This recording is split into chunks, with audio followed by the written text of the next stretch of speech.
Sam Harris. The name alone evokes thoughts of fierce intellectual rigor, challenging dogmas, and, at the same time, a deep, almost spiritual curiosity about the nature of the mind. It's hard not to be fascinated by a man who moves fluidly between worlds that often seem at odds: science, philosophy, and meditation. What drives someone to question both religious orthodoxy and modern spiritual movements while, at the same time, advocating for practices like mindfulness? How does he, with a foot firmly in the scientific world, navigate the deeper waters of consciousness, non-duality, and the dissolution of self? At the core of Sam Harris's work lies this beautiful tension, a desire to explore the depths of human consciousness while maintaining a strong commitment to rationality and evidence.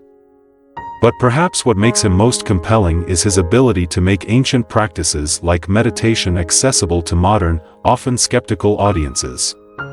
Isn't that an incredible achievement? Here we have someone who's taken something deeply spiritual and made it not only secular but scientifically sound. His journey from psychedelics to the study of neuroscience and Eastern philosophies is a rich, fascinating story that holds lessons for anyone curious about the mind and human experience. Early life and intellectual awakening. How does one become Sam Harris? What could have ignited this incredible passion for exploring the mind, questioning reality, and ultimately helping millions reframe their understanding of meditation? His journey began in the most unexpected of ways, with psychedelics. Can you believe that?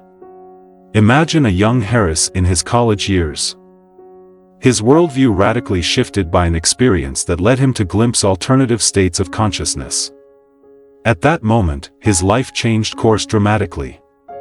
He began asking questions that most of us would never dare to ask. What is consciousness? Can it be altered?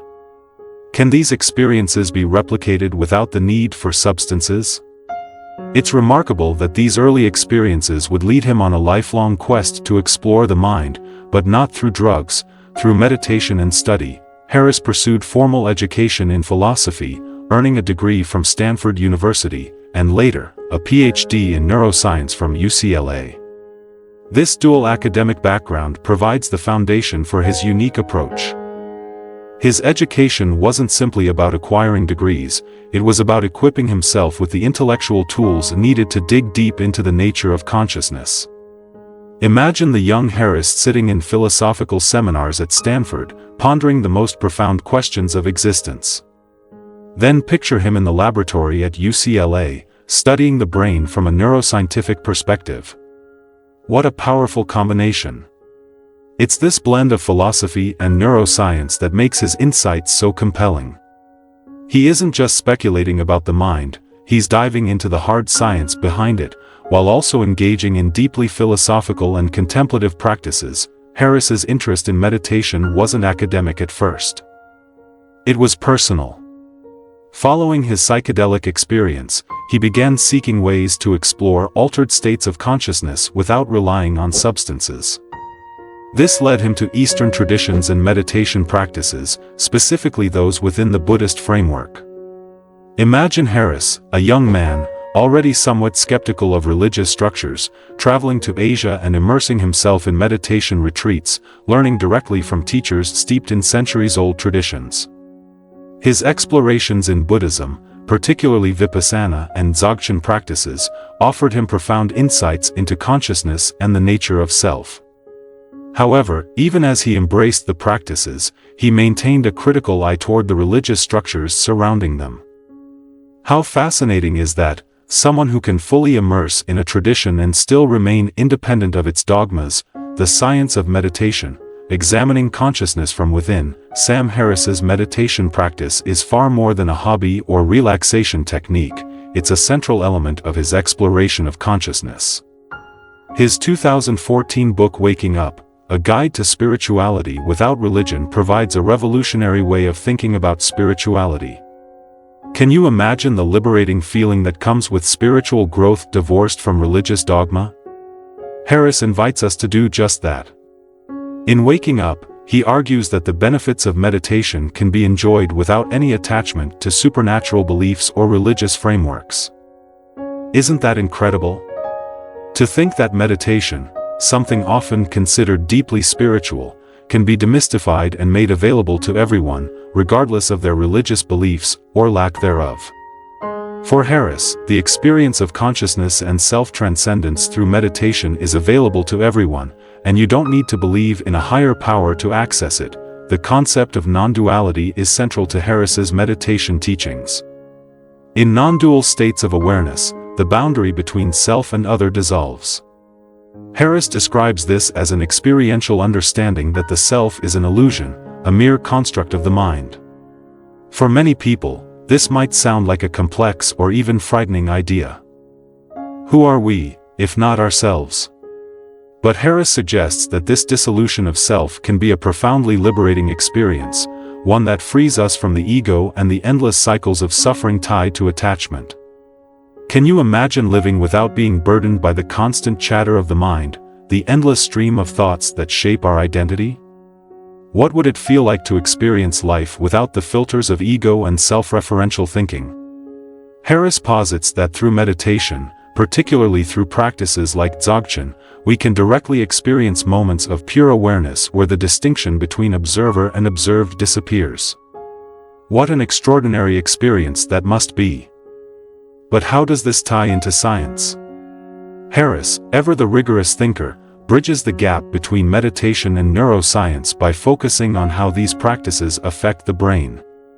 One of the most significant areas of interest is the brain's default mode network, DMN, a network responsible for self-referential thinking. The DMN is active when the mind is at rest, and its overactivity is associated with rumination, anxiety, and depression. This endless chatter, this constant need for the brain to focus on the self, what it did, what it should do, what it wants, can become a mental prison. Harris argues that meditation can quiet the DMN, allowing for a reduction in self-referential thoughts and an increase in focus on the present moment. Isn't that something we all long for, peace from the incessant noise of our minds? Studies have shown that long-term meditators experience structural changes in their brains, particularly in regions associated with attention, compassion, and emotional regulation. Isn't that incredible? The idea that we can actively rewire our brains through consistent meditation practice is a powerful message, especially in a world where mental health challenges are so prevalent. Harris often highlights these findings to illustrate how meditation is not just about spiritual well-being, it's a scientifically validated tool for improving mental health. The psychological benefits of meditation, Sam Harris's advocacy. Harris may be a fierce critic of religion, but his passion for the psychological benefits of meditation is undeniable. He often emphasizes how meditation can improve emotional resilience, reduce stress, and enhance overall well-being. For Harris, these aren't just byproducts of meditation, they are central to his argument that meditation is an invaluable tool for anyone, regardless of their religious background.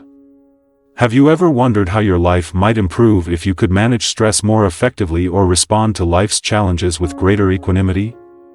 Harris believes meditation offers precisely this, an avenue for developing mental clarity and emotional strength.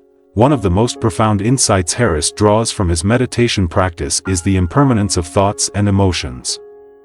In Buddhist philosophy, this concept is closely related to the idea of suffering, dukkha, which arises when we become attached to transient experiences or emotions. Harris explains that through meditation, we can learn to observe our thoughts and feelings without becoming entangled in them. Can you imagine what that would feel like?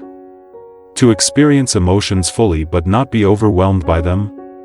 To recognize that anger, sadness, or joy will come and go, and that you can remain at peace, regardless? This is one of the psychological gifts that meditation offers, and Harris advocates for its power in reducing suffering. In Waking Up, Harris explores how this detachment from the constant flow of thoughts can lead to a deeper sense of well-being. He describes this state as unconditioned happiness, a form of happiness that isn't tied to external circumstances.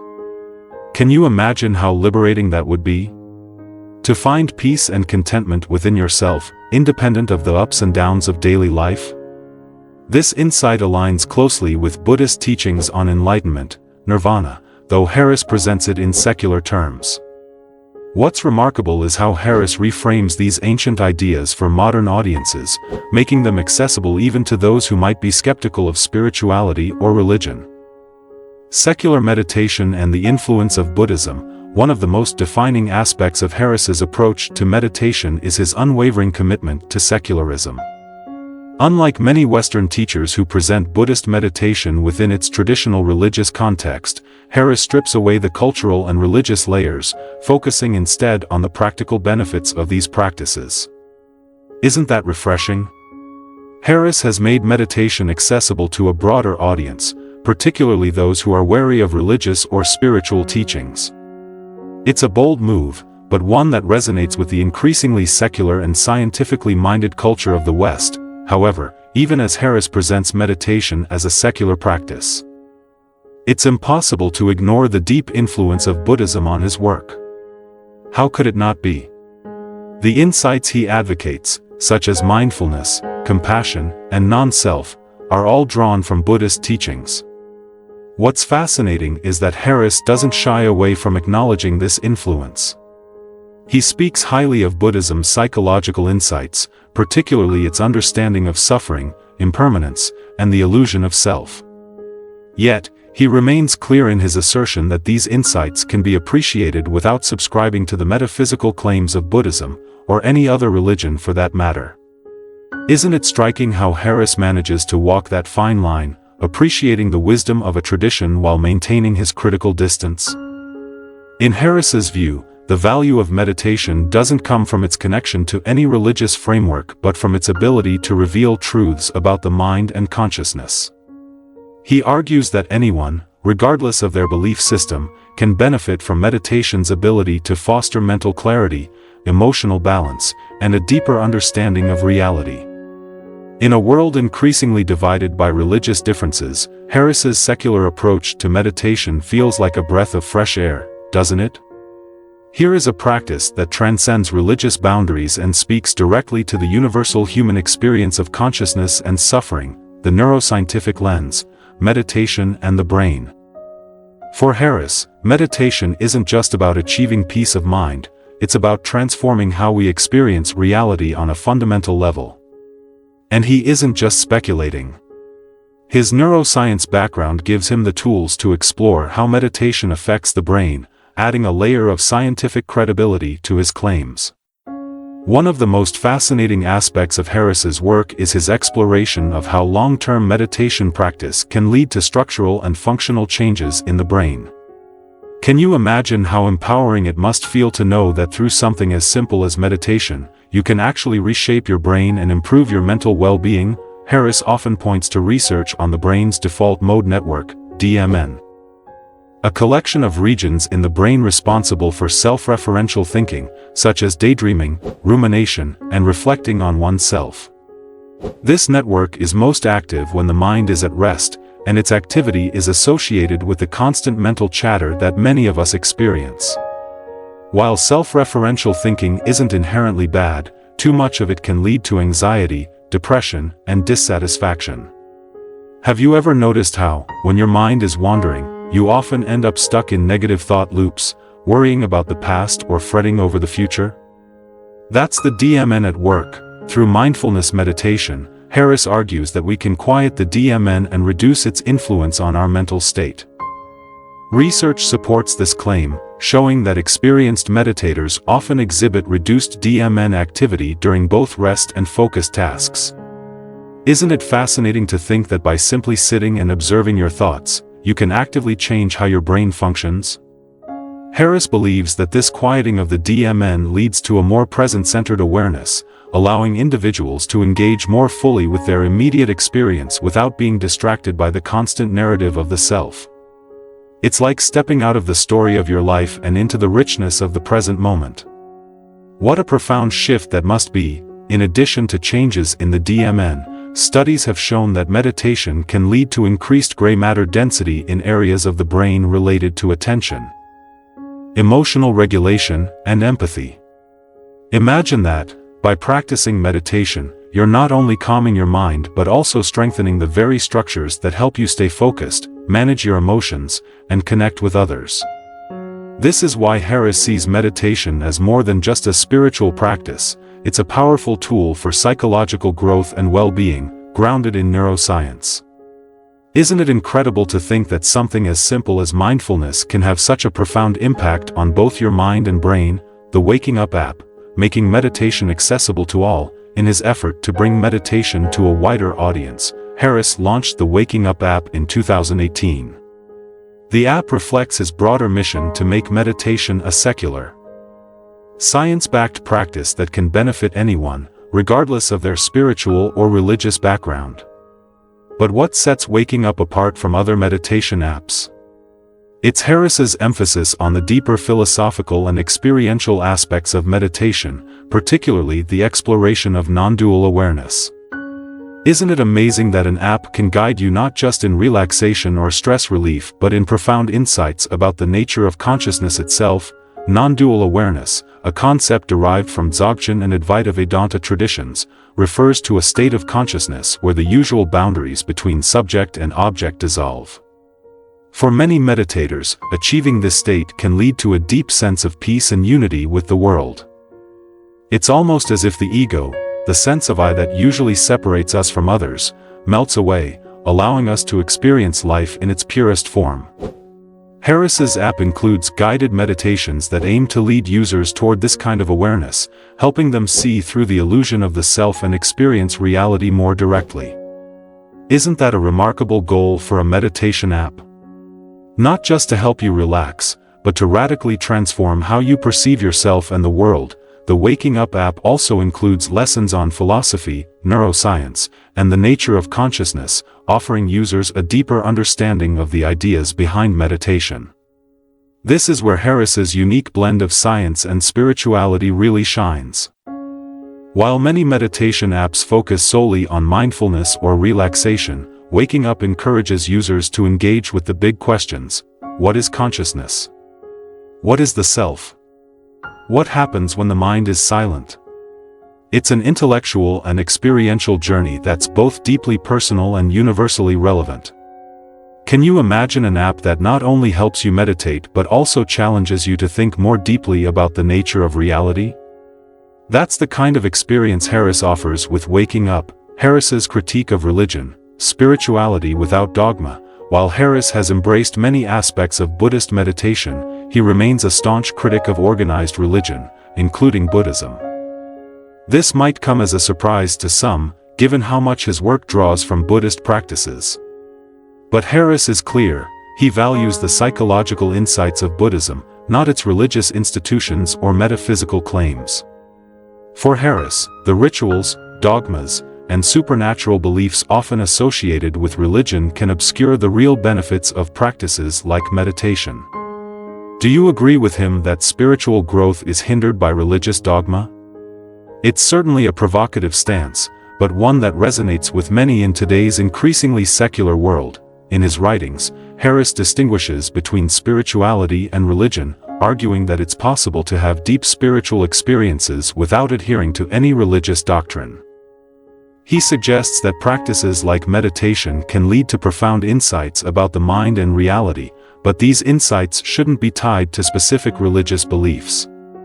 This is where Harris's secular approach to spirituality really takes root. He believes that anyone, regardless of their religious or non-religious background, can benefit from the transformative experiences that meditation offers.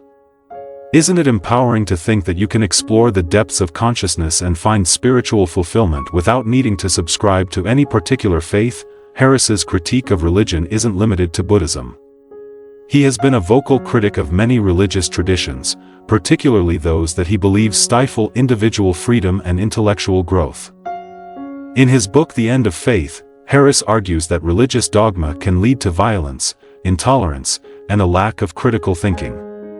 His stance is controversial, no doubt, but it stems from a deep concern for the well-being of humanity.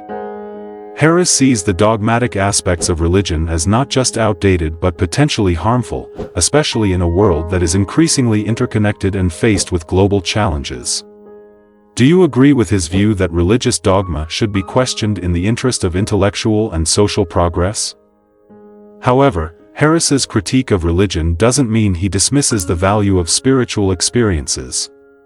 In fact, he often emphasizes the importance of transcendent experiences, moments of awe, wonder, and self-transcendence, that can arise through meditation, contemplation, or even in everyday life. What's fascinating about Harris is his ability to hold these two ideas simultaneously, a deep respect for the spiritual dimension of human experience and a strong skepticism toward religious institutions. Isn't that a delicate balance to strike? Yet Harris navigates this tension with intellectual honesty and clarity, offering a vision of spirituality that is grounded in personal experience rather than faith. Consciousness and the illusion of self, a deeper dive. Perhaps one of the most intriguing aspects of Harris's work is his exploration of consciousness and the illusion of the self. This idea, that the self is not a permanent, unchanging entity but rather a construct of the mind, is central to many forms of Buddhist meditation, and it's a concept that Harris has delved into deeply. For many, the idea that the self is an illusion can be unsettling. Who am I, if not my thoughts, feelings, and memories? But Harris suggests that this realization, that the self is not what we think it is, can be incredibly liberating. In meditation, Harris explains, we can observe how the mind constructs the sense of self. Thoughts arise and pass away, yet we often identify with them so strongly that we think we are our thoughts. But what if we aren't? What if the self is just a bundle of mental habits, patterns of thought and emotion that we've become attached to over time? Harris argues that through meditation, we can learn to see through this illusion and experience moments of pure awareness, moments where the mind is silent, and the sense of I dissolves into the background. Isn't that a powerful idea? That we can step outside of our usual sense of self and experience life more directly, without the constant filter of ego. This insight aligns closely with the Buddhist concept of anatta, or non-self, which teaches that the self is not a fixed, permanent entity but a fluid, ever-changing process. Harris's exploration of non-self in Waking Up is deeply influenced by his experiences with Dzogchen meditation, a Tibetan Buddhist practice that focuses on recognizing the natural, effortless state of awareness. Through Dzogchen, practitioners learn to see through the layers of mental constructs and experience the mind in its most natural, undisturbed form. It's a practice that Harris has found incredibly valuable in his own life, and one that he shares with his audience through his writings, lectures, and the Waking Up app. The importance of compassion and empathy, though Harris often focuses on the intellectual and philosophical aspects of meditation. He also emphasizes the importance of compassion and empathy, two qualities that are central to many spiritual traditions, including Buddhism. Isn't it interesting that even in his secular approach, Harris doesn't shy away from the ethical dimensions of meditation? He often speaks about how meditation can help cultivate a deep sense of compassion for others by quieting the ego and allowing us to connect more fully with the experiences of those around us. Through mindfulness and meditation, Harris argues that we can develop a greater awareness of the interconnectedness of all beings. By reducing our attachment to the self, we naturally become more attuned to the suffering and well-being of others. Isn't that a beautiful idea? That by letting go of our own ego, we can become more compassionate, more loving, and more empathetic toward others? Harris's focus on compassion is a reminder that meditation is not just about personal growth, it's about contributing to a more compassionate, harmonious world. Harris's lasting influence, a bridge between science and spirituality. As we reflect on Sam Harris's contributions, it becomes clear that his work represents a unique bridge between science and spirituality. Through his exploration of meditation, neuroscience, and consciousness, Harris has created a framework that allows individuals to experience profound personal growth without the need for religious faith. Isn't that a remarkable achievement?